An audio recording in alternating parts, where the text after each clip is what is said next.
கர்த்தருடைய பரிசுத்த நாமத்திற்கு ஸ்தோத்திரம் உண்டாவதாக. இந்த அருமையான பரிசுத்த ஓய்வு நாளின் இந்த காலை ஆராதனையை தேவன் நமக்கு ஆசீர்வதித்தபடியாக யாவரும் கண்களை மூடி இருக்கின்ற இடத்திலே இருந்து ஆண்டவரை நோக்கி ஜெபம் செய்வோம். எங்களை அருமையாய் தேசித்து வழிநடத்துகிற நல்ல ஆண்டவரே, இந்த ஆசீர்வதிக்கப்பட்ட இந்த மனமகிழ்ச்சியான நல்ல வேளைக்காக உள்ளத்தின் ஆழத்திலிருந்து நன்றி சொல்லி உம்மை ஸ்தோத்திரிக்கிறோம். அப்பா, இயேசுவானவர் உயிர் தெழுந்த பிற்பாடு வரக்கூடிய இந்த 50வது நாளாகிய இந்த பெந்தேகோஸ்தே திருநாளிலே கர்த்தாவே, நாங்கள் பரிசுத்த ஆவியானவரின் அருள் பொழிவுக்காக தேவ சமூகத்திலே நாங்கள் காத்திருக்கும்படியாக தேவாதி தேவனே, நீ தந்த கிருபைகளுக்காக நன்றியோடு நாங்கள் உம்மை துதிக்கிறோம். அப்பா, ஆண்டைக்கு ஆண்டவரே, பெந்தேகோஸ்தே திருநாளிலே சிலர்கள் எல்லாம் ஆண்டவரே கூடி வந்திருந்த ஒருமனப்பட்டு வந்திருந்த அந்த வேளையிலே ஆண்டவரை பரிசுத்த ஆவியின் வல்லமை அவர்கள் மேல் ஊற்றப்பட்டது, பொழிந்தருளப்பட்டது என்று சொல்லி நாங்கள் அறிந்திருக்கிறோம். ஆண்டவரே, அவர்களுடைய வாழ்க்கையில ஒரு உண்மையான ஒரு மாற்றத்தை பெற்றுக்கொண்டார்கள் என்று சொல்லி நாங்கள் அறிந்திருக்கிறோமே.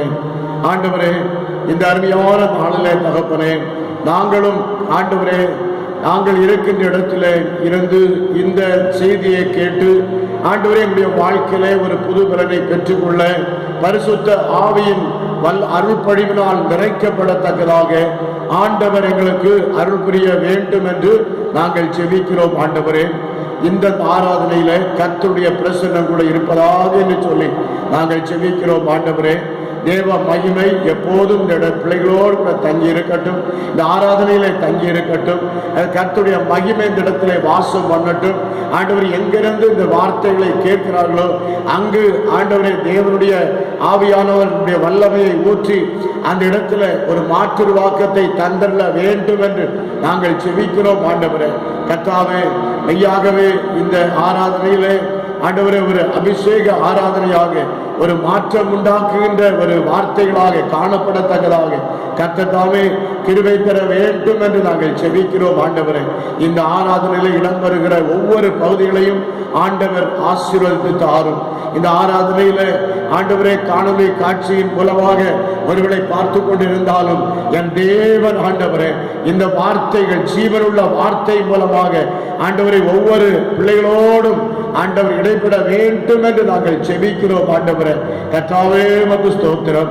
இந்த பரிசுத்த ஓய்வு நாளில் யாரெல்லாம் ஆண்டவர் இந்த தேவனுடைய வார்த்தையை கேட்கிறார்களோ அவருடைய உள்ளத்தில் ஒரு புது மகிழ்ச்சி உண்டாகட்டும், புது பலன் உண்டாகட்டும், புதிய கிருபை உண்டாகட்டும், புதிய சமாதானம் உண்டாகட்டும், மன அமைதி உண்டாகட்டும் என்று சொல்லி நாங்கள் செபிக்கிறோம். ஆண்டவரே, ஆண்டவருடைய திருக்கரங்களிலே ஒப்பு கொடுத்து செபிக்கிறோம். ஆண்டவரே, தொடர்ந்து தகப்பனே, எங்களை தாழ்த்துகிறோம், வறுமையாக்குகிறோம், கர்த்தருடைய திருக்கரங்களிலே அர்ப்பணம் செய்கிறோம். இது எல்லாவற்றையும் அருள்நாதர் இயேசுவின் இனிய நாமத்தில் வேண்டிக் கொள்ளுகிறோம். செபங்களும் நேச பிதாவே, ஆமென். நாம் யாவரும் இருக்கிற இடங்களிலே இருந்தவாறே நமது பாடல் புத்தகத்திலே 130வது பாடலை நாம் பாடுவோம். சுத்த ஆவி என்னில் தங்கும், நானும் சுத்தன் ஆகவேன். பாடல் எண் 130. சுத்த ஆவி என்னில் தங்கும், நானும் சுத்தன் ஆகவேன்.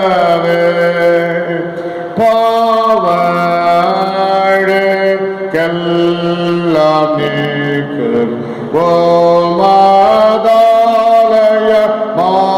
ஓமாதாலயமாகவே என்னை நீர் சேக்காரியும் வாசம் பண்ணும் நித்தமும் சத்ய ஆவி என்னில் தங்கும், நானும் சத்யம் ஆகவே. தேவ பக்தி என்னில் மற்றும் வளர்ந்தேற செய்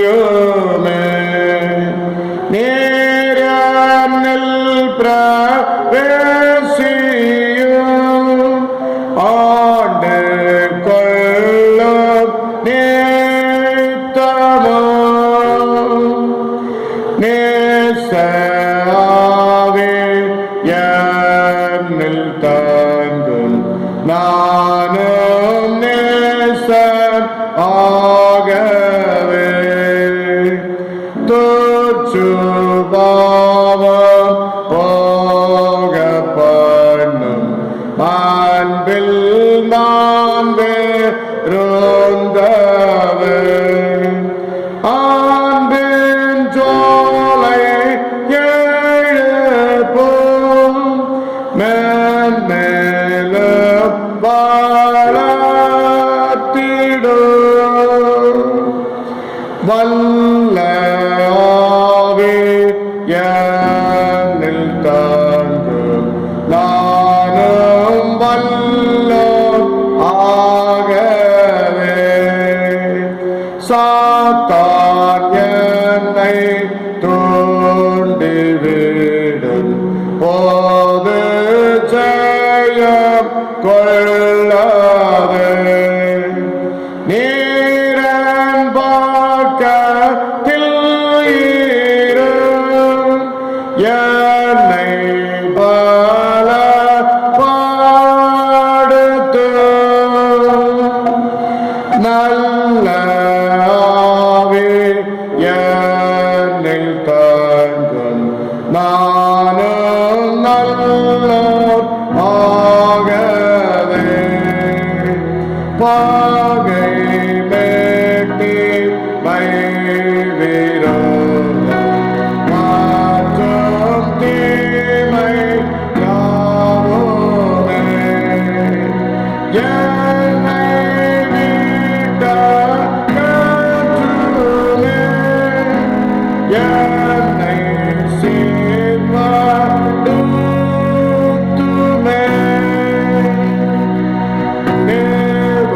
தேவஆவி என்னில் தங்கும் நானும் பூமியில் தங்கவே மோட்ச பாதையில் நடத்தும் இயேசுவின் முகத்தையே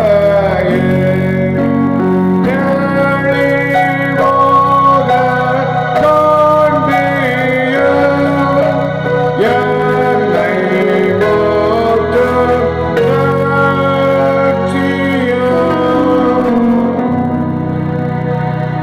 கிறிஸ்துவுக்குள் மிகவும் பிரியமானவர்களே, ஆண்டவராகிய இயேசுவின் திருநாமத்திலே உங்கள் அனைவரையும் வாழ்த்துகிறேன்.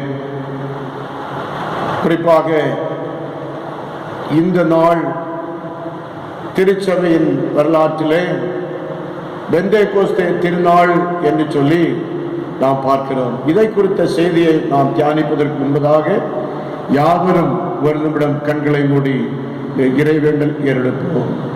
அக்கினி அபிஷேகம் ஏந்திடும் தேவ ஆவியால் நிறைந்திடும். அக்கினி அபிஷேகம் ஏந்திடும் தேவ ஆவியால் நிறைந்திடும். தேவா தேவா இக்கணமே ஏந்திடும். தேவா தேவா இக்கணமே ஏந்திடும். அக்கினி அபிஷேகம் ஏந்திடும் தேவ ஆவியால் நிறைந்திடும். அன்பின் ஆண்டவரே, இந்த நல்ல வேலைக்காய் வைத்திருக்கிறோம். ஆண்டவரே, இந்த வார்த்தையை நாங்கள் நாளிலே கேட்க இருக்கிறோம். ஆவியானவரே, உடைய ஆவியின் அருள் பொழிவினால் எங்கள் அனைவரையும் வைத்து எங்களை ஆட்கொள்ளுவீராக என்று சொல்லி நாங்கள் ஜெபிக்கிறோம். இப்பொழுதும் அடியனுடைய வாயின் வார்த்தைகளும் இருதயத்தின் தியானமும் கர்த்தருடைய சமூகத்திலே பிரியமாயிருப்பதாக. ஆமேன், ஆமேன். பிரியமானவர்களே, இந்த நாள் நாம் எல்லோரும் அறிந்ததன்படி பெந்தேகோஸ்தே திருநாள். பெந்தேகோஸ்தே திருநாள் என்று சொல்லி நாம் பார்க்கும்போது இயேசுவானவர் உயிர்த்தெழுந்த பிற்பாடு வரக்கூடிய 50வது நாளை குறிக்கின்றது. இந்த நாள் தான் பெந்தேகோஸ்தே திருநாள் என்று சொல்லி நாம் அழைக்கின்றோம். இந்த நாளிலே செய்தியின் மூல வசனமாக தெரிந்து கொண்ட வசனம் எசேக்கியேல் தீர்க்கதரிசியின் புஸ்தகம் 36ஆம் அதிகாரம் 27ஆம் வசனம்.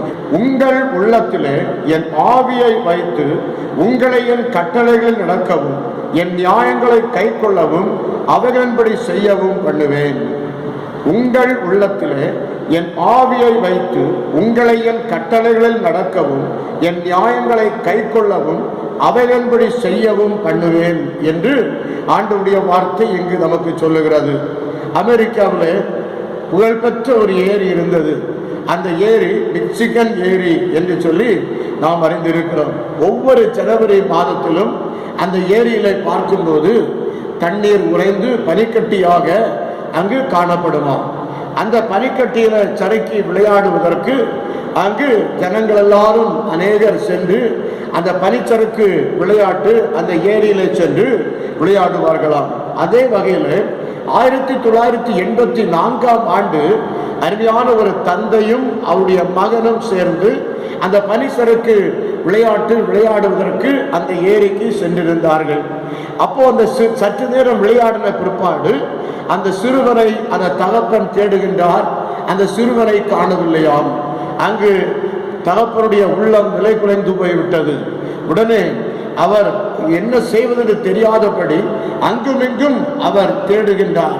20 மணி நேரம் கழித்து அந்த சிறுவன் பெரிய ஏரியில அந்த சிறுவனை கண்டுபிடித்தார்கள். ஒரு பனி வெடிப்புக்குள்ளாக அந்த சிறுவன் சிக்கி அங்கு உயிரிழந்து போன நிலைமையில அந்த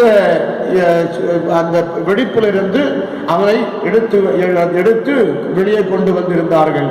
ஆனால் அங்கிருந்த போதெல்லாம் மூச்சு இல்லை, எந்த ஒரு அசைவும் இல்லாதபடி அவன் காணப்பட்டான். ஹெலிகாப்டர் துணையினாலே மருத்துவமனைக்கு அழைத்து சென்று ஹார்ட் மசாஜ் எல்லாம் செய்தார்களாம். ஹார்ட் மசாஜ் செய்தும் இரத்த குழாய் வழியாக அங்க என்ன செய்தாங்க, மருந்து கொடுத்தார்கள், நுரையீரலுக்குள்ளே ஆக்சிஜன் பம்பு செய்தார்கள். இப்படியெல்லாம் செய்த போது கூட அங்கு எந்த மாற்றமும் இல்லையாம். கடைசியில ஹார்ட் லேம்பு என்று சொல்லி அந்த லேம்பு ஒன்றை வைத்து உடல் முழுவதும் சூடுபடுத்தினார்களாம். கொஞ்சம் பனிக்கட்டியில விரைத்து போய் இருந்தாலே. ஆகவே அந்த குழந்தையினுடைய வாழ்வில் அங்கு எலக்ட்ரிக் ஷாக் 5 முறை கொடுத்து மட்டுமல்ல அங்கு ஹார்ட் லேம்ப் வைத்து அங்கு சூடுபடுத்துகிறார்கள். எப்படியாவது அசைவு ஏற்படுமா என்று சொல்லி அவர்கள் பார்க்கிறார்கள். அந்த சிறுவன் அங்கு அசைவற்றிருந்த சிறுவன் கோமா நிலைக்கு வந்தானாம். கோமா நிலைக்கு வந்த பிறகு மீண்டு வந்தாலும் அது ஆபத்தில் தான் முடியும் என்பதை அறிந்து ஏறக்குறைய 80 நாட்களுக்கு பிறகு அந்த சிறுவனுடைய உடலிலே ஒரு மாற்றம் ஏற்பட்டதாம். 80 நாட்களுக்கு பிறகு அருமையானவர்களே, அந்த அப்ப பாரு கண்களை திறந்தானாம். 80 நாட்களுக்கு பிறகு தன் கண்களை திறந்தானாம். 1 வாரத்திற்கு முன்பு சிரித்தானாம். 4 மாதங்களுக்கு பிறகு கை காலை அசைத்தான். 6 மாதங்களுக்கு பிறகு வீடு திரும்பினான்.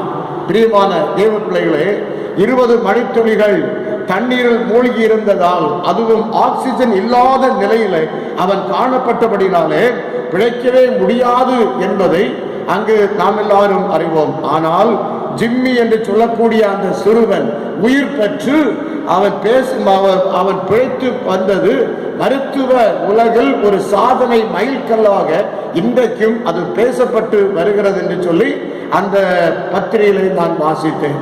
பிரியமான தேவ பிள்ளைகளே, இயேசுவின் மரணத்தோடு எல்லாம் முடிந்து விட்டது என்று சொன்ன நிலையில ஆண்டவர் உயிர்த்த தேவனாக அந்த பூட்டிய அறைக்குள்ளே மரண அச்சத்தோடு இருந்த அப்போஸ்தலர்களுக்கு ஆண்டவர் அங்கு காட்சி கொடுக்கிறார். அந்த அச்சம் அவளை விட்டு அகலவில்லை. தான் இயேசுவோடு இருந்தவர்கள் தங்களுக்கும் அந்த மரணம் வந்து விடுமோ என்று சொல்லக்கூடிய ஒரு அச்சம் அருமையான இந்த சீடர்களுடைய வாழ்க்கையில இருந்தது. ஏன்னு சொன்னால் 40 நாட்கள் இந்த விசுவாசத்திலே திடப்படுத்தி எருசலேமை விட்டு நீங்காமல் ஒரு தாய் தன் பறவை தன் முட்டைகளை ஒன்று சேர்த்து அடை காப்பதை போல இயேசு கிறிஸ்து விண்ணேற்றம் அடைந்த 10ஆம் நாள், அதாவது பெந்தேகோஸ்தே திருநாள், அதாவது அந்த 50வது நாள், 10ஆம் நாள் விண்ணேற்றம் அடைந்த 10ஆம் நாள் சொல்லும் போது அந்த 50வது உயிர்த்தெழுந்த பிறகு 50வது நாள் இந்த நாளை குறிக்கின்றது. தூய ஆவியார் வந்து இறங்கி திருச்சபையை மண்ணிலே பிறக்க செய்கின்றார் என்று சொல்லி நாம் பார்க்கிறோம். அருமையானவர்களே, அப்படின்னு சொன்னா அந்த ஜிம்மி என்று சொல்லக்கூடிய அந்த சிறுவனுடைய வாழ்க்கையில மரணத்தின் விளிம்பிலே வாழ்வு பிறந்தது. மரணத்தின் அவநம்பிக்கையின் வழியில விளிம்பில தைரியம் பிறந்தது. அதே போலத்தான் ஆண்டவராகிய உயிர்த்தெழுந்த இரட்சகர் இந்த சீடர்களை பூட்டி அறைக்குள்ளாக இருந்த சீடர்களை சந்தித்த பிற்பாடு அவளுக்குள்ளே ஒரு உயிரோட்டம் வந்தது, ஒரு தைரியம் வந்தது. சிலுவையின் நிழலில் சிறகுகள் முளைத்ததை போல அங்கு ஒரு பெரிய ஒரு உயிரோட்டம் வந்தது.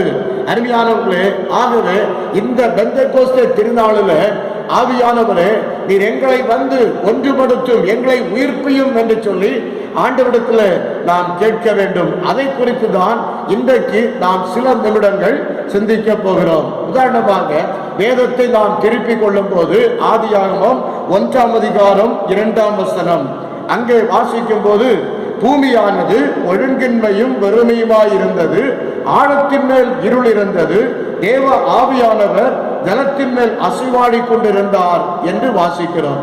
அப்ப படைப்பின் தொடக்க முதலே, அப்ப படைப்பின் வரலாறு முதல் ஆவியானவரின் செயல்பாடுகள் அங்கு இருந்தது. ஆகவே ஆவியானவர் ஜலத்தின் மேல் அசைவாடி கொண்டிருந்தார் என்று அங்கு சொல்லப்படுகிறது. அப்ப ஆவியானவரின் செயல்பாடு, பிதா குமாரன் பரிசுத்த ஆவியின் செயல்பாடுகள் அங்கு படைப்பின் அங்கு வரலாற்றிலே கூட செயல்பட்டதை நாம் அங்கு பார்க்கிறோம். அதே நேரத்தில் ஆவியின் வல்லமை அங்கு இருந்தது. ஆகவே ஒரு அசைவை கொடுத்தது, அசைவை உண்டாக்கியது, ஒரு இயங்கக்கூடிய ஒரு ஆற்றலை இந்த ஆவியானவர் அவர்களுக்கு படைப்பிலே செயல்பட்டு கொடுக்கின்றார் என்று சொல்லி நாம் பார்க்கிறோம். அருமையானவர்களே, மட்டுமல்ல இந்த பரிசுத்த ஆவியானவர் செயல்பட்டு முழு படைப்பையும் என்ன செய்கிறார் என்று சொன்னால் ஒன்றுபடுத்துகிறார். முட்டைகள் குஞ்சு முடங்கிவிட்டால் அது என்ன செய்வான்? சாவை சந்திக்கும். அது சாவை சந்திக்கும். ஓட்டுநர் ஆமை ஒடுங்கிவிட்டால் வாழ்வு அதற்கு இல்லை. அதே போல இவ்வாறு தேக்க நிலை வாழ்வில் தேங்கி கிடக்கின்ற ஒரு வாழ்க்கையில அங்கு என்ன ஏற்படும் என்று சொன்னால் எதிர்மறை அனுபவத்தை உண்டாக்கும். அருமையானவர்களே, நாம் தேங்கி கிடக்கிறவர்கள் அல்ல. அப்படி தேங்கி ஒரு இடத்துல கிடந்து விட்டால் நம்முடைய வாழ்க்கையில எதிர்மறை விளைவுகளை உண்டாக்கும், எதிர்மறையான அச்சங்களை உருவாக்கும். நாம் அச்சத்தோடு இருப்பதற்கு அழைக்கப்படவில்லை. நாம் எதற்காக அழைக்கப்பட்டிருக்கிறோமோ அந்த அழைப்பை நம்மளே ஆண்டவர் செயல்படுத்துவதற்காக ஆவியானவரை ஆண்டவர் பொழிந்தெடுக்கிறார் என்று சொல்லி நாம் அறிந்திருக்கிறோம். அருமையானவர்களே, இயேசு கிறிஸ்துவின் சீடர்கள் தங்கள் குருவின் மரணத்தை சந்தித்த போது அச்சம் கொண்டவர்களாய் பூட்டிய இல்லத்தில் முடங்கி போய் தேக்க நிலையிலே வாழ்ந்தவர்கள். அப்போ இடத்துல தேங்கி இருந்தவர்கள் இந்த பெந்தேகோஸ்தே நாளில் தூய ஆவியானவரின் அருள்பொழிவை பெற்ற போது அவங்க துணிவுடன் அங்கு மாற்றத்தை பெற்று துணிவுடன் அங்கு கிறிஸ்துவின் பணியை செய்ய அவர்கள் முன்வருகின்றார்கள் என்பதை நாம் அறிந்திருக்கிறோம். பிரியமானவர்களே, அதே போலத்தான் இன்றைக்கு என்னென்ன மாற்றங்களை பரிசுத்த ஆவியானவர் நம்மளுக்கு தருகிறார் என்பதை குறித்து நாம் 3 காரியங்களை சுருக்கமாக இப்பொழுது தியானிக்க போகிறோம். எசேக்கியேல் தீர்க்கதரிசியின் புஸ்தகம் 36ஆம் அதிகாரம் 24 முதல் 36 வசனங்களை நாம் வாசிப்போமானால் அங்கு சில காரியங்களை ஆண்டவர் நமக்கு சொல்லுகிறார். மீட்கப்பட்ட வாழ்வு அப்படின்னு சொன்னா ஒரு மாற்றம் நமக்கு பரிசுத்த ஆவியானவர் தருகிறார். எசேக்கியேல் 36 24 முதல் 36. அப்போ ஒரு ஏழை விவசாயி இருந்தார். அவருடைய வாழ்க்கையில நற்செய்தி பணி செய்ய ஒரு மிகுந்த ஒரு ஆர்வம். என்ன செய்வது? அவருடைய வறுமை காரணமாக அவர் நற்செய்தி பணி செய்ய அவரை அனுமதிக்கப்படவில்லை. என்ன செய்தார்? காலையிலிருந்து மாலை வரையிலும் உழைத்தாக வேண்டிய ஒரு கட்டாயத்திற்கு தள்ளப்பட்டார். ஏன்னு சொன்னால் அவருக்கு தேவைகள் சந்திக்கப்படுவதற்கு உரிய பணம் தேவை, பொருள் தேவை. அதற்காக அவர் உழைக்க வேண்டிய ஒரு கட்டாயத்திற்கு தள்ளப்பட்டார். ஆனால் நற்செய்தி பணி செய்ய வேண்டும் என்று சொல்லக்கூடிய ஒரு ஆர்வம் அவரை உந்தி தள்ளியது. என்ன செய்வது? ஒரு முடிவுக்கு வந்தார். இரவுல வேலைக்கு சென்று விட்டு வீட்டுக்கு வந்த பிறகு தண்டத்தில் இருக்கிற காகிதத்தில் வேதத்திலிருந்து நற்செய்தி பகுதிகளை எடுத்து எழுதி காலையில வேலைக்கு செல்லும் போது அந்த பிரதிகளை ரயில் நிலையத்திலே நான் கொண்டு போய் வைக்க வேண்டும், ஆங்காங்கே வைக்க வேண்டும் என்று சொல்லி ஒரு முடிவுக்கு வந்தார். என்ன நடந்தது தெரியுமா? ஒரு நாள் ஒரு ஞாயிற்றுக்கிழமையில ஆண்டவருடைய ஆலயத்திற்கு போறார். அங்கு ஒரு சாட்சியை கேட்டார். அது என்ன சாட்சி என்று சொன்னால், ஒரு அருமையான ஒரு அன்பு சகோதரர் வந்து சாட்சி சொன்னார். வியாபாரத்திலே நஷ்டம், இன்னும் குடும்பத்திலே கஷ்டம், பண பிரச்சனைகள், இப்படி பல விதமான சூழ்நிலைகளினாலே நான் மனம் உடைந்து போனேன். தற்கொலைக்கு நேராக ரயில் நிலையத்திற்கு நான் சென்றேன். அந்த எண்ணத்தோடு எந்த மாற்றமும் இல்லை என்று சொல்லி என்னுடைய இருதயத்தை கல்லாக மாற்றிக்கொண்டு நான் சென்றேன். ஆனால் திடீர்னு சொல்லி காற்றிலே பறந்து ஒரு காகிதம் வந்தது. இது என்ன காகிதம் என்று சொல்லி நான் எடுத்து அதை வாசித்து பார்த்தேன். அதில் இருந்த அந்த நற்செய்தி பகுதியில ஒரு வசனம் இருந்தது, பல வசனங்கள் இருந்தது. அந்த வசனங்கள் என்னை தேற்றியது. எனக்குள்ளே ஒரு வாழ்வு வந்தது, எனக்குள்ளே ஒரு ஆவி எனக்குள்ளே இறங்கியது. நான் அந்த தற்கொலை என்று சொல்லக்கூடிய எண்ணத்தை ஆவியானவர் என் உள்ளத்திலே மாற்றிவிட்டார் என்று சொல்லி அந்த விவசாயி அந்த சாட்சியை கேட்டார். எனக்கு அன்பான தேவ பிள்ளைகளே, எசேக்கியேல் தீர்க்கதரிசியின் புஸ்தகத்திலே ஆண்டவர் சொல்லும் போது என்ன வசனம்? 36ஆம் அதிகாரம் 27ஆம் வசனம். அதுல உங்கள் உள்ளத்திலே என் ஆவியை வைத்து உங்களை என் கட்டளைகளில் நடக்கவும் என் நியாயங்களை கை கொள்ளவும் அவைகளின்படி செய்யவும் பண்ணுவேன் என்று ஆண்டவர் சொல்லுகிறார். பிரியமானவர்களே, உங்கள் உள்ளத்திலே என் ஆவியை வைத்து உங்களின் கட்டளைகளில் நடக்கவும் நியாயங்களை கை கொள்ளவும் பண்ணுவேன் என்று சொல்லி அவைகளின்படி செய்யவும் பண்ணுவேன் என்று சொல்லி ஆண்டவர் இந்த இடத்துல வார்த்தை சொல்லுகிறதை பார்க்கின்றோம். அருமையானவர்களே, இந்த நேரத்தில் அவருடைய ஆண்டவர் சொல்லும் போது 36ஆம் அதிகாரம் 16 முதல் 23 வசனங்களை வாசித்து பாருங்கள். இதுல ஆண்டவர் சொல்லுகின்ற ஒரு வார்த்தை தீர்க்கதரிசி மூலமாக, உங்கள் சீர்கேட்டை நான் குணமாக்குவேன். அவருடைய சீர்கேட்டை அவர் நினைப்பூட்டுகிறார். இஸ்ரவேல் ஜனங்களுடைய சீர்கேட்டை அவருக்கு நினைப்பூட்டுகிறார். எந்த நேரத்தில் அவருடைய சீர்கேடுகளால் ஆண்டவருடைய திருப்பெயருக்கு இழுக்கு உண்டாகியது. ஆகவே அந்த இழுக்கு உண்டாகியதுனாலே அங்கு என்ன செய்கின்றார்? சீர்கேட்டை அங்கு நினைவுபடுத்துகிற ஒரு காரியம். எசேக்கியேல் 36ஆம் அதிகாரம் 25 முதல் 26 வசனங்களை வாசித்து பாருங்கள். அப்பொழுது நான் உங்கள் மேல் சுத்தமான ஜலம் தெளிப்பேன், நான் உங்களுடைய எல்லா அசுத்தங்களையும் உங்களுடைய எல்லா நரகலான விக்கிரகங்களையும் நீக்கி உங்களை சுத்தமாக்குவேன், நீங்கள் சுத்தமாவீர்கள் என்று இதனை வாசிக்கிறோம்.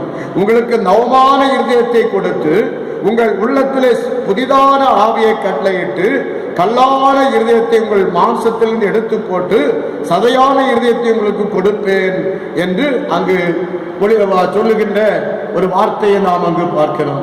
அருமையானவர்களே, அப்போ முதலாவது அவர்கள் உள்ளத்திலே மாற்றம் வேண்டும் என்று சொன்னால் அங்கு அவருடைய சீர்கேட்டை நீக்கி அவளை தூய்மைப்படுத்த வேண்டும், அவளை பரிசுத்தப்படுத்த வேண்டும். அப்பொழுதுதான் அங்க ஒரு மாற்றத்தை பார்க்க முடியும். சீர்கேடுகளை இன்றைக்கு அநேகர் தங்களுடைய உள்ளத்திலே வைத்துக் கொண்டு அங்கு வாழ்கின்றதை நாம் அங்கு பார்க்கிறோம். ஆகவே அந்த சீர்கேடுகளை விட்டு நீ திரும்பாவிட்டால் இந்த வாழ்க்கையில ஒரு மாற்றத்தை நீ பார்க்க முடியாது. உள்ளத்தில் இருக்கும் தீய குணங்களை உன்னை விட்டு அகற்றிக்கொள். இந்த பெந்தேகோஸ்தே திருநாளில் அப்படிப்பட்ட தீய குணங்கள், தீய சிந்தனைகள் உங்களுடைய இருதயத்தை விட்டு நீ மாற்றிக்கொள்ளாவிட்டால் நீர் மீட்கப்பட்ட வாழ்வு உன்னிடத்தில் இல்லை என்று சொல்லி அர்த்தம்.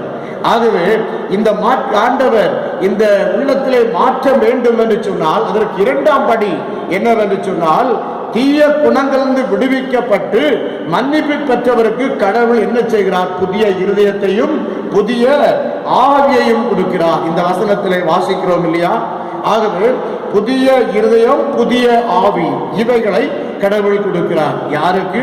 உள்ளத்துல ஒரு மாற்றம் உண்டானவர்களுக்கு, உள்ளத்துல தன்னுடைய வாழ்வில மீட்கப்பட்டவர்களுக்கு, ரட்சிக்கப்பட்டவர்களுக்கு அவர் புதிய இருதயம் புதிய ஆவி இவைகளை கொடுக்கிறார். பிரியமான கர்த்தருடைய பிள்ளைகளே, இந்த புது இருதயம் புதிய ஆவி இந்த சீடர்களுடைய வாழ்க்கையிலே வந்தது. ஆகவே அவருடைய வாழ்க்கையில அங்கு மாற்றம் பெற்றார்கள். பிரியமானவர்களே, இந்த மீட்கப்பட்ட வாழ்வு, மாற்றப்பட்ட ஒரு வாழ்வை நீ ஆண்டவர் ஒரு நிலையான ஒரு வாழ்வாக மாற்றுவதற்கு ஆண்டவர் என்ன செய்கிறார்? ஒரு தன்னுடைய பரிசுத்த ஆவியானவரை அழைத்து அவளை புத்துயிரை கொடுக்கிறார். அவர்கள் புத்துயிரை கொடுக்கிறார். மீண்டும் தவறிலே பாவத்திலே விடாதபடி அவர்களுக்கு நேர்த்தியான பாதையில் நடக்க ஒரு நல்ல ஒரு ஆற்றலை கொடுக்கின்றார். பிரியமானவர்களே, இஸ்ரவேல் மக்கள் தூய்மையாக்கப்பட்டு மாற்றுவாக்கம் பெற்றவர்களாய் தங்கள் நாட்டிலே அவர்கள் வாழ்வார்கள் என்று சொல்லி இங்கு தீர்க்கதரிசனம் உரைக்கிற ஒரு வார்த்தையை நாம் பார்க்கிறோம். எனக்கு அன்பான கர்த்தருடைய பிள்ளைகளே, இன்றைக்கு நீ ரட்சிக்கப்பட்டிருக்கிறாயா? நீ மாற்றப்பட்டிருக்கிறாயா? நீ உண்மையான மாற்றம் பெற்றிருக்கிறாய் என்று சொன்னால் உன்னுடைய இருதயத்தில் கல்லான இருதயத்தை எடுத்து போடு. ஆண்டவர் சதையான இருதயத்தை உடைய வாழ்விலே இன்றைக்கு கொடுக்கிறார். ஆகவே மனம் திரும்பு என்று ஆண்டவரை பார்த்து சொல்லுகிறார். இரண்டாவது ஆண்டவர் சொல்லுகிறார். அப்போஸ்தலர் நடவடிக்கைகள் 2ஆம் அதிகாரம் 1 முதல் 13 வசனங்கள் வாசிக்கும் போது அதுல என்ன வாசிக்கிறோம்? அங்கு பெந்தேகோஸ்தே என்னும் நாள் வந்த போது அவர்கள் பாருங்கள், அங்கு ஒரு இடத்திலே கூடி வருகிறார்கள். காரணம் என்ன? அவரிடத்திலே மனமாற்றம் இருந்தது, மனம் திரும்புதல் இருந்தது. யாரிடத்துல? அந்த சீடர்களிடத்துல. பல்வேறு தேசங்களிலிருந்தெல்லாம் அந்த பெந்தேகோஸ்தே திருநாளில் அங்கு கூடி வருகிறார்கள், ஓரிடத்திலே வருகிறார்கள்.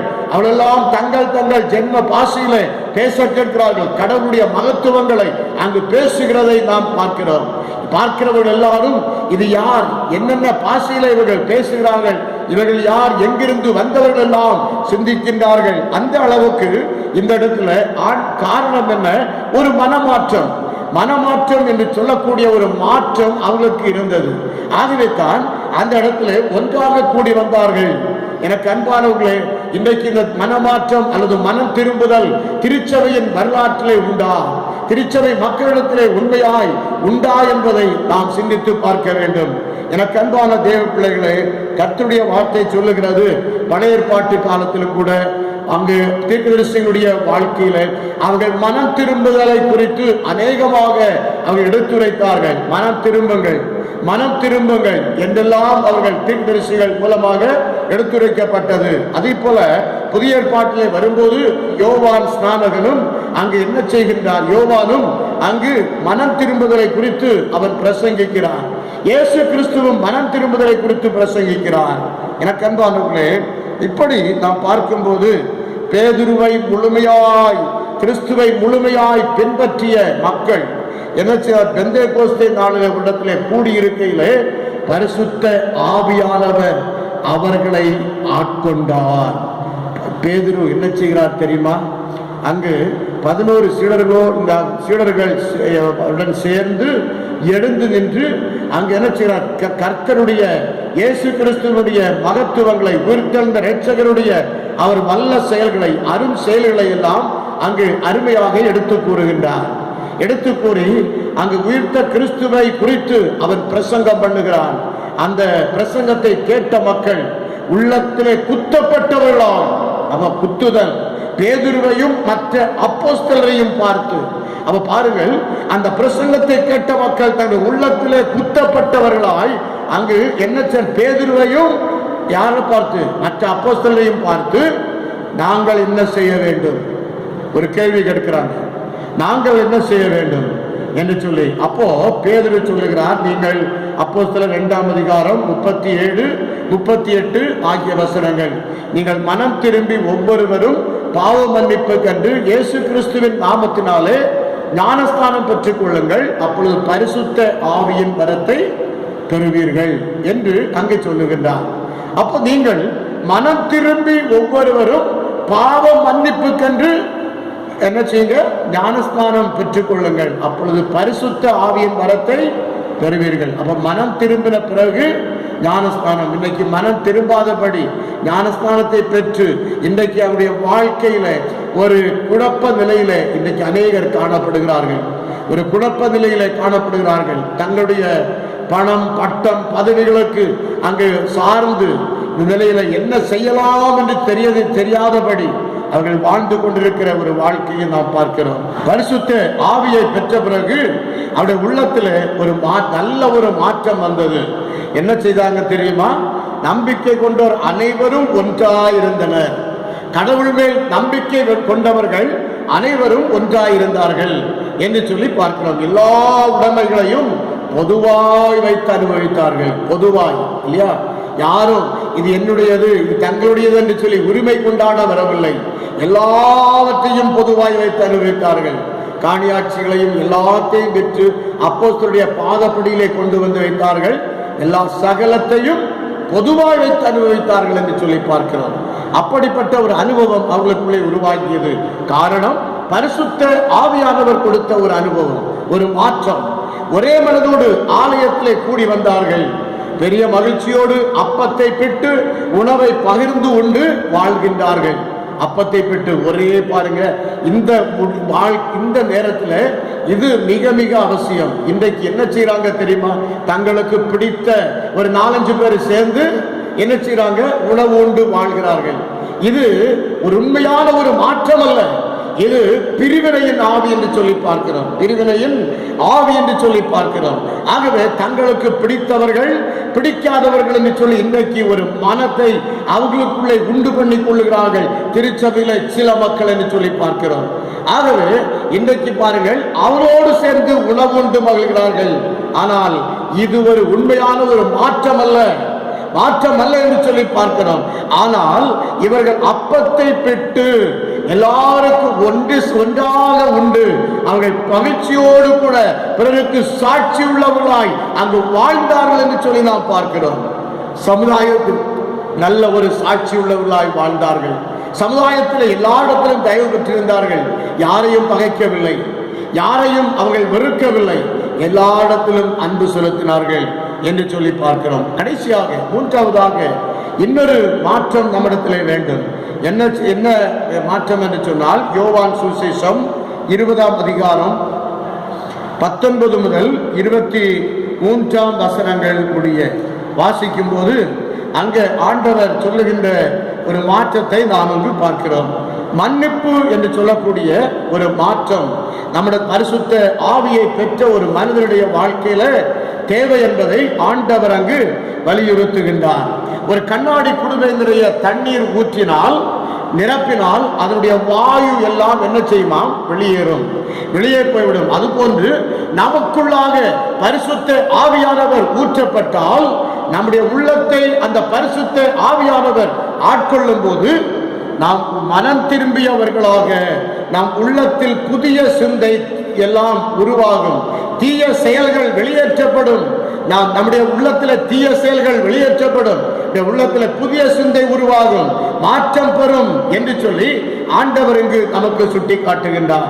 உயிர்த்தெழுந்த கிறிஸ்து பூட்டிய அறைக்குள்ளிருந்த சீடர்களை சந்தித்து உங்களுக்கு சமாதானம் என்று சொல்லுகிறார். இந்த வாழ்த்து சமாதானம் என்று சொல்லி அவளை வாழ்த்துகிறார். இந்த வார்த்தை யூதர்கள் ஒருவரை ஒருவர் சந்திக்கும் போது உங்களுக்கு சமாதானம் என்று சொல்வார்களாம். அதே போல ஆண்டவர் அந்த மக்களை, சீடர்களை சந்திக்கும் போது அவளை பார்த்து ஆண்டவர் சொன்னார், உங்களுக்கு சமாதானம் என்று சொன்னார்.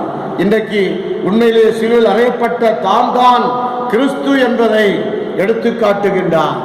தான் கிறிஸ்து என்பதை எடுத்து காட்டுகிறார். காயங்களின் தடும்புகளை காண்பிக்கிறார். தங்கள் முன் நிற்பவர் இயேசுவினை உணர்ந்ததும் சீடர்கள் மகிழ்ச்சி அடைகின்றார்கள். உயிர்த்த கிறிஸ்து சமய தலைவர்கள் மீது கொண்ட அச்சத்தினாலே தங்கள் மறைந்து பூட்டி இல்லத்திலே வாழ்ந்த போது, ஆலயத்தினத்தை குறித்த நம்பிக்கை இழந்து போய் காணப்பட்ட போது ஆண்டவர் சீடர்களை சந்திக்கிறார். இச்சந்திப்பு அவருடைய வாழ்க்கையில ஒரு நல்ல ஒரு உயிரோட்டத்தை தந்தது, இல்லையா? காரணம் அவர்களுக்குள்ளே அந்த மகிழ்ச்சி, பரிசுத்த ஆவியானவர் அவர்களுக்குள்ளே வந்து அவர்களுக்கு இந்த மகிழ்ச்சியை கொடுத்தது. இன்றைக்கு அந்த மகிழ்ச்சி நம்மிடத்திலே உண்டா? பரிசுத்த ஆவியினால் உண்டாகும் சந்தோஷம், பரிசுத்த ஆவியினால் உண்டாகும் சந்தோஷம் என்று சொல்லி நாம் பார்க்கிறோம். அந்த சந்தோஷம் நம்மிடத்தில் இருக்கும்போது நம்முடைய உள்ளத்தில் இருக்கிற தீய செயல்கள் எல்லாம் மாறும். நம்முடைய உள்ளத்தில் ஒரு மாற்றம் பெறும். உள்ளத்திலே மாற்றம் பெறும்போது மன்னிக்கின்ற சிந்தை நமக்குள்ளே உருவாகும் என்று சொல்லி நாம் பார்க்கிறோம். அருமையானவர்களே, அவர்களை கிறிஸ்துவானவர் அங்கு என்ன செய்கிறார்? மாற்றுருவாக்கம் செய்கின்றார். தூய ஆவியை அவர்கள் மேல் ஊதி, தூய ஆவியை பெற்றுக் கொள்ளுங்கள், என்னுடைய பாவங்களை மன்னிக்கிறீர்களோ அது அவர்களுக்கு மன்னிக்கப்படும் என்று சொல்லி சீடரிடத்திலே ஆண்டவர் சொல்லுகின்றார். பாவங்களை மன்னிக்கக்கூடிய ஒரு அதிகாரத்தை அதன் மூலமாக அந்த பரிசுத்த ஆவியை அவர்களுக்கு கொடுத்து அவர்கள் உள்ளத்தில் ஒரு அதிகாரத்தை ஆண்டவர் கொடுக்கிறார். மாற்றம், பாவங்களை மன்னிக்கக்கூடிய ஒரு அதிகாரம், பாவங்களை மன்னிக்கக்கூடிய ஒரு அதிகாரத்தை கொடுக்கின்றார். அருமையானவர்களே, இந்த மன்னிக்கிற பண்பு மானிட வாழ்வுக்கு மிக முக்கியமான ஒன்று. மன்னிப்போரால் உறவுகளில் உள்ள சிக்கல்கள், விரிசல்கள், பகைமை எல்லாம் மாறும் என்று சொல்லி நாம் பார்க்கிறோம். அது அவர்கள் மாற்றுருவாக்கம் பெறுவார்கள். ஆம் பிரியமானவர்களே, மன்னிப்பு என்று சொல்லக்கூடிய அந்த காரியத்தை ஆண்டவராகிய இயேசு கிறிஸ்துவும் தன்னுடைய ஜெபத்திலே, அங்கு சீடர்களுக்கு கற்றுக் கொடுத்த ஜெபத்திலே அவர் அதை மேல்நோக்கி அது நினைப்பூட்டுகின்ற ஒரு காரியத்தை நாம் அங்கு பார்க்கிறோம். ஆண்டவர் அதே போல உடன்பிறப்பு தவறு செய்தால் எத்தனை தரம் மன்னிக்கணும்? 70 தரம் மன்னிக்க வேண்டும் என்று சொல்லியும் ஆண்டவர் அவர்களுக்கு நினைப்பூட்டி அதனை அவர்கள் தொடர் திருப்பணியில அதை செயல்படுத்துவதற்கு அவர்களுக்கு ஒரு அதிகாரத்தை அவர்களுக்கு கொடுக்கின்றார். எனக்கு அன்பான கர்த்தருடைய பிள்ளைகளே, அந்த பெந்தேகோஸ்தே திருநாளிலே நாம் நம்முடைய வாழ்க்கையிலே உண்மையான ஒரு மாற்றம் வேண்டும் என்று சொல்லி கர்த்தர் விரும்புகிறார். ஆவியின் வல்லமை, ஆவியின் அருள்பொழிவினால் நீங்கள் நிறைக்கப்பட வேண்டும் என்று சொல்லி கர்த்தர் விரும்புகிறார். பிரியமானவர்களே, ஆகவே இந்த நாளிலே பார்க்கும்போது ஒவ்வொரு நாளைய தினத்தில் UCPI என்று சொல்லக்கூடிய அந்த நற்செய்தி ஸ்தாபனத்தின் மூலமாக எல்லோரும் இணைந்து 12 முதல் 12:20 மணி வரையிலும் 12:20 வரையிலும் 20 நிமிடங்கள் அங்கு ஜெபத்தில் இருக்க வேண்டும். தேசத்திற்காக, தேசம் பரிசுத்த ஆவியினால் நிரப்பப்பட மற்றும் நம்முடைய எல்லா காரியங்களுக்காகவும் நீங்கள் ஜெபிப்பதற்காக நீங்கள் திருச்சபையாக இணைந்து இருக்க வேண்டும் என்று சொல்லி கேட்டுக்கொண்டிருக்கிறார்கள். ஆகவே இந்த பெந்தேகோஸ்தே திருநாளிலே நீங்கள் அதை அந்த 20 நிமிடங்களும் அந்த இணைந்து எல்லோரும் இணைந்து குடும்பமாக இணைந்து நீங்கள் ஜெபத்திலே செயல்பட அன்போடு கூட கேட்டுக்கொள்ளுகிறோம். முதலாவது மீட்கப்பட்ட வாழ்வு என்று சொல்லக்கூடிய ஒரு மாற்றம் பரிசுத்த ஆவியை பெற்ற ஒரு மனிதனுடைய வாழ்க்கையில இருக்க வேண்டும். மனம் திரும்புதல் என்று சொல்லக்கூடிய மாற்றம் இருக்க வேண்டும்.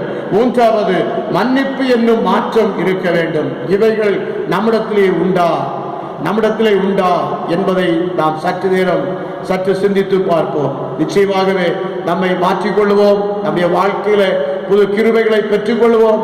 பெந்தேகோஸ்தே அனுபவத்தை பெற்றுக்கொள்வோம். புதிய ஆவி, புதிய சிந்தை என் உள்ளத்திலே வரட்டும் என்று சொல்லி கர்த்தருடைய கரங்களிலே நம்மை ஒப்பு கொடுப்போம். தேவன் தாமே இந்த திருவசனங்களை நம் அனைவருக்கும் ஆசீர்வாதமாக்கி அருள்வாராக. ஆமென். இப்பொழுது அறிவிக்க வேண்டிய அறிவிப்புகள். உங்களுக்கு ஏதாவது முக்கியமான ஜெப விண்ணப்பங்கள் ஏதாவது இருக்குமானால் அல்லது வீட்டிலே வந்து ஜெபம் பண்ண வேண்டும் என்று இருந்தாலோ நீங்கள் தொலைபேசி மூலமாக தொடர்பு கொள்ளும்படி உங்களை அன்போடு கூட கேட்டுக்கொள்கிறோம். கர்த்தர் உங்களை ஆசீர்வதிப்பாராக. இப்பொழுது நாம் ஜெபம் செய்வோம். சகல நன்மைகளுக்கும் ஆசீர்வாதங்களுக்கும் ஊற்றும் உறைவிடமாகவும் காரண கர்த்தராகவும் இருக்கிற எங்கள் அன்பின் ஆண்டவரே, நல்ல வேலைக்காய் உங்களுக்கு நன்றி சொல்லுகிறோம். ஆண்டவரே, மெய்யாகவே இந்த பெந்தேகோஸ்தே திருநாளிலே நாங்கள் ஆண்டவரை காணப்படுகிறோம். இந்த பெந்தேகோஸ்தே இயேசு கிறிஸ்து உயிர்த்தெழுந்த பிற்பாடு வரக்கூடிய அந்த 50வது நாளை நாங்கள் பெந்தேகோஸ்தே நாள் என்று சொல்லி அனுசரிக்கிறோம். திருச்சபை பிறந்த வரலாறு என்று சொல்லி நாம் பார்க்கிறோம். ஆண்டவரே, கர்த்தாவே, இந்த நாளில் அந்த பெந்தேகோஸ்தே அனுபவத்தை எங்களுக்கு தாரும். ஆண்டவரே, எங்களுடைய உள்ளத்திலே உடைய ஆவியை வைப்பீராக, பரிசுத்த ஆவியை எங்களுடைய உள்ளத்திலே வைப்பீராக. என் உள்ளத்திலே ஒரு புது உற்சாகத்தின் ஆவினால் அதில் நிரப்பும். தேக்க நிலையை எங்கள் உள்ளத்திலிருந்து நீக்கி போடும். ஆண்டவரே, நாங்கள் உள்ளத்திலே தேங்கி கிடக்கிறவர்களாக அல்ல சுவாமி, நாங்கள் ஒரு மீட்கப்பட்ட ஒரு அனுபவத்தோடு, ஆண்டவரே மனம் திரும்பின ஒரு அனுபவத்தோடு, மன்னிப்பை பெற்ற ஒரு அனுபவத்தோடு நாங்கள் ஆண்டவரே பெந்தேகோஸ்தே திருநாளிலே நாங்கள் கடந்து வந்திருக்கிறோம். ஆண்டவரே, நீர் எங்களை மாற்றுருவாக்கம் செய்வீராக, எங்களுடைய வாழ்க்கையில ஒரு உண்மையான ஒரு மாற்றத்தை கொண்டு வருவீராக என்று சொல்லி பொற்பாதம் பணிந்து கெஞ்சி மன்றாடுகிறோம். கர்த்தாவே, ஆண்டவரே, எங்களை ஆட்கொள்ளுவீராக, எங்களை வழிநடத்துவீராக என்று சொல்லி நாங்கள் ஜெபிக்கிறோம்ப்பா. ஆண்டவரே, குறிப்பாக இந்த கொரோனா வைரஸ்னாலே ஆண்டவரை பாதிக்கப்பட்டிருக்கிற ஆண்டவரை மக்களுக்காக நாங்கள் ஜெபிக்கிறோம். ஆண்டவரே, தங்களுடைய வாழ்வாதாரத்தை இழந்து, தங்களுக்கு அருமையானவர்களை இழந்து, இன்னும் தகப்பனே தங்களுடைய வாழ்க்கையில வாழ்வதற்கு ஒரு வழி இல்லையே என்று சொல்லி ஆண்டவரே அங்கலாய்த்துக் கொண்டிருக்கிற மக்கள் உண்டு சுவாமி. தங்களுடைய சொந்த தேசத்திற்கு, சொந்த இடத்திற்கு செல்ல முடியவில்லையே என்று சொல்லி அங்கலாய்த்துக் கொண்டிருக்கிற மக்கள் உண்டு சுவாமி. அவர்களையும் கர்த்தர் சந்தித்து ஆண்டவரே அவர்களுக்கு ஒரு மறுவாழ்வை தந்து இதை ஆசீர்வதிக்க நாங்கள் ஜெபிக்கிறோம். ஆண்டவரே, குறிப்பாக தங்கள் அந்த கொரோனா வைரஸ் மூலமாக தங்களுக்கு அருமையானவர்கள் இழந்திருந்தால் ஆண்டவரே, அவருடைய விட்டு சென்ற குடும்பத்தின் பிள்ளைகள் ஆண்டவரை பற்றி குடும்பத்தினர் அனைவரையும் கர்த்தர் ஆறுதல் படுத்தி ஆட்சி தேற்றி அரவணைத்து பாதுகாத்தருள வேண்டும் என்று நாங்கள் ஜெபிக்கிறோம். துரிதமாய் திருச்சபைகள் கூட்டியிருக்கின்ற திருச்சபைகள் திறக்கப்பட்டு ஆண்டவருடைய சமூகத்திலே வந்து கர்த்தரை முழுமையாக நாங்கள் ஒப்பு கொடுத்து ஆராதிக்க மனம் திரும்பின அனுபவத்தோடு நாங்கள் ஆராதிக்கத்தக்கதாக ஆண்டவர் எங்களுக்கு கிருபை தர வேண்டும் என்று நாங்கள் ஜெபிக்கிறோம். ஆண்டவரே, குறிப்பாக ஆண்டவரே எங்களுடைய வாழ்வுல ஆண்டவரே பலதுமான குறைபாடுகள் இருக்கலாம்.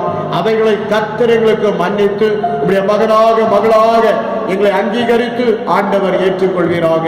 விசேஷமாக ஆண்டவரை இந்த வாரத்தில் பிறந்த நாள் மற்றும் திருமண நாளை காண்கின்ற அருமையார் அன்பு பிள்ளைகளுக்காக நன்றி சொல்லி ஸ்தோத்திரிக்கிறோம். ஆண்டவரே, அநேக பிறந்தாங்களை காண உதவி செய்யும்.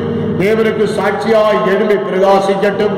ஆண்டவரே, தங்களுடைய வாழ்க்கையில இன்னும் ஆண்டவரே நிறைவான ஒரு அனுபவத்தை பிள்ளைகளுக்கு தாரும், நிறைவான ஒரு அனுபவத்தை தாரும், நிறைவான ஒரு அனுபவத்தை பிள்ளைகளுக்கு தாரும், மகிழ்ச்சியின் அனுபவத்தை தாரும் என்று சொல்லி நாங்கள் செபிக்கிறோம். ஆண்டவரே, குறிப்பாக திருமண நாளை சந்திக்கிற அன்பு பிள்ளைகளுக்காக நாங்கள் செபிக்கிறோம். ஆண்டவரே, திருமண வாழ்வை கர்த்தர் ஆசீர்வதித்து தாரும். இந்த திருமண நாளில் சந்திக்கிற பிள்ளைகளுடைய வாழ்க்கையில ஆண்டவரே இன்னும் அளவற்ற ஒரு மகிழ்ச்சியை பிள்ளைகளுக்கு தாரும் என்று சொல்லி நாங்கள் ஜெபிக்கிறோம். ஆண்டவரே, இந்த நாளிலே இதில் காணப்பட்ட குற்றங்கள் குறைவுகள் எல்லாவற்றையும் கர்த்தர் மன்னிப்பீராக. துதி கனம் மகிமை யாவும் எங்கள் ஆண்டவர் ஒருவருக்கே செலுத்துகிறோம். அருள்நாதர் இயேசுவின் இனிய நாமத்தில் கெஞ்சி கேட்டுக்கொள்ளுகிறோம். செவங்களும் நேச பிதாவே, ஆமென்.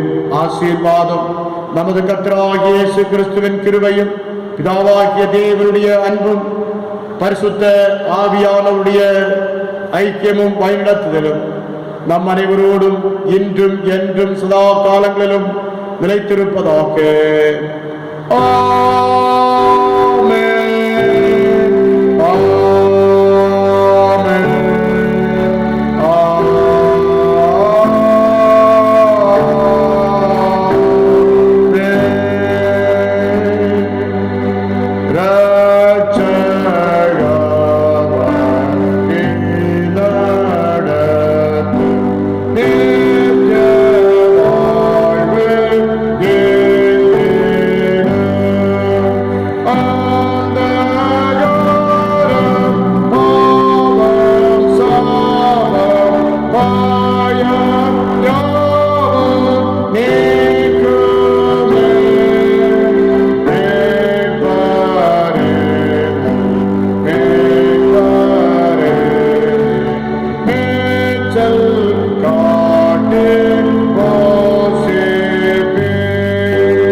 கர்த்தரை ஸ்தோத்திரி, என் முழு உள்ளமே அவருடைய பரிசுத்த நாமத்தை ஸ்தோத்திரி.